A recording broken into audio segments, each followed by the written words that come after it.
Hello po, kami ang gumagawa nito. Ako po si Mrs. Lina Castellano from Barangay San Miguel po. Isa din po ako sa public servant sa aming barangay.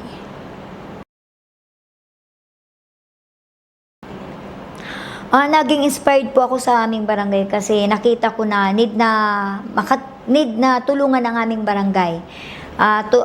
Tulad ng mga kababaihan.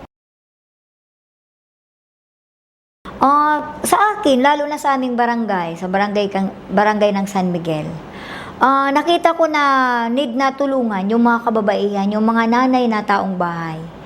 Ang naisip ko na gawin para makatulong ako sa kanila na nasa bahay lang sila, yung magkaroon ng livelihood. Nag-focus ako sa mga kababaihan kasi nakita ko na sila lang yung laging natitira sa bahay at walang ibang gawa, yung magtrabahong pangbahay. Pero para sa aking sarili, hindi lang dapat maging ang mga nanay, hindi lang pwedeng taong bahay lang. Kahit sila'y nasa bahay, meron silang dapat gawin para makatulong. Pinaka number one kong hassle dito, lalo na pag nagsimula na kami nito, unang-una yung panahon. Pag nagtag-ulan, mahirap. Kasi yung product namin hindi matutuyo pag walang araw. At saka yung pinaka number one namin, yung mga nanay, minsan, hindi namin yun in-expect pag may mga emergency. Yun ang hassle sa amin. Para sa akin, meron talaga. Unang-una yung nakaka-down o parang nawawalan ako ng pag-asa. Lalo na doon sa mga kasamahan ko. Pag parang hindi sila interested, tapos ako lang yung interested. Parang nawawalan ako ng gana o parang nag-challenge ako, wala na yata itong pag-asa. Pero inisip ko sa sarili ko, kung sila nagpapakita sa akin na parang madadown, bakit ako magpapadala pa? Kailangan ko mag-think positive, di ba? Dapat gawin ko yung ma-encourage ko sila kung mas pa na huwag kayong paghinaan ng loob. Pag nagawa natin to, magiging grow tayo. Ganun ang challenge ko sa kanila. Sa mga nanay. Kasi yung mga nanay na simula namin ito, parang inspired din sila. Mas lalo kami, di ba? Parang, kasi pag ang isa naging inspired, pag naipakita mo, di ba, mag-grow. O yun din, nag-inspire din sa amin si Osbong. Ang pakiramdam mo na accepted ka, parang open. Yun, mas maganda ang kalalabasan ng product. Unang-una, noon, taong bahay rin ako. Pero nang makita ko na ganito nga itong Osbong, isa ito sa paraan para maging unang-una, marunong na ako makipag-communicate sa ibang tao. Lalo na yung mga nasa taas, di ba? Mahirap. Pag wala kang, hindi ka tiwala sa iyong sarili na kaya ko to. Legacy ko sa aking sarili. Yung ang mga anak ko ay mabigyan kong magandang kinabukasan. Pangalawa, kailangan ang mga anak ko ay matuto ng lahat. Kailangan meron kang goal na maging success ka pagdating ng panahon. Ito kasing Osbong, nang magsimula kami, yung, di ba, yung reject, kasi hindi talaga perfect.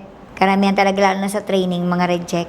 Merong karamihan reject. Ang ginawa namin, gumawa kami ng mga disposable bagay, yung sa kalahati ng mga sa 1.5 na Coke, hinahati namin yan.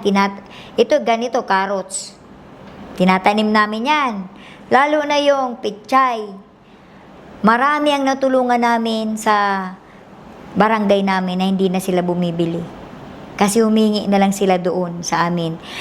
Ganito, dito, di ba, laman dito. Pinuputol namin pa kasi mahaba na. Ganyan namin, tinanim. Pero hindi mo akalain na dito magiging gulay. O, di ba? Kaya yun ang karamihan. Ang kagandahan nito, yung nakatulong pa kami doon, may daycare center kami. Diaryo. Tapos, number 1 dyaryo, tapos yung lead. Ito.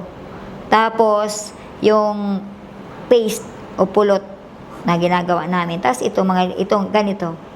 Nilalagyan namin ng ano.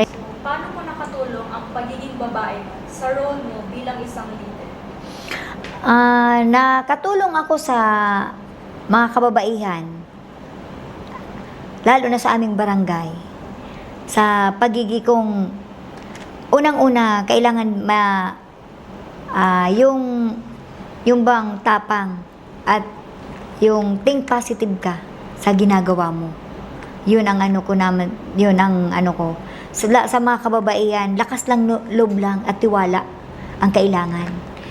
Pag ginawa mo kasi, pag gumagawa ka kasi ng ganito, halimbawa ito, pag naggumawa ka nito, kailangan ang desisyon maisa. Kailangan ko tong gawin. 'Di ba? Kasi pag sinabi mo lang gagawin mo, kaya ko 'yan. Hindi mo ginawa, hindi rin 'yan, 'di ba? Kaya yung mga kababaihan, talagang yung interesado sila na matuto sa ganito. Kasi karamihan sa mga nanay namin doon sa barangay namin, sa barangay San Miguel, unang-una,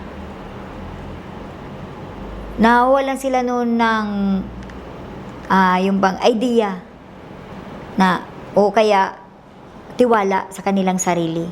Pero nung pumasok na kami dito sa paggawa ng lapis, para bang yung nadadagdagan ng kanilang mga pagtitiwala at nakikilala, hindi lang sila yung kaya ko pala, may kakayahan pala ako bilang isang nanay o isang babae. Yun ang number 1 nila, na itatak nila. At hindi lang pala para sa akin, pwede pala ako, kahit ganito lang ako, pwede pala ako makatulong sa kapwa ko. Sa kapwa ko nanay. Yun, sabi nila. Kaya, kailangan lang talaga ang, anong tawag dito? Interesado ka lang, at saka yung, kailangan mo yung, desidido sa paggawa. Yun ang number 1 na ano. At saka, hindi lang desidido yung pang focus. Kailangan mo talaga.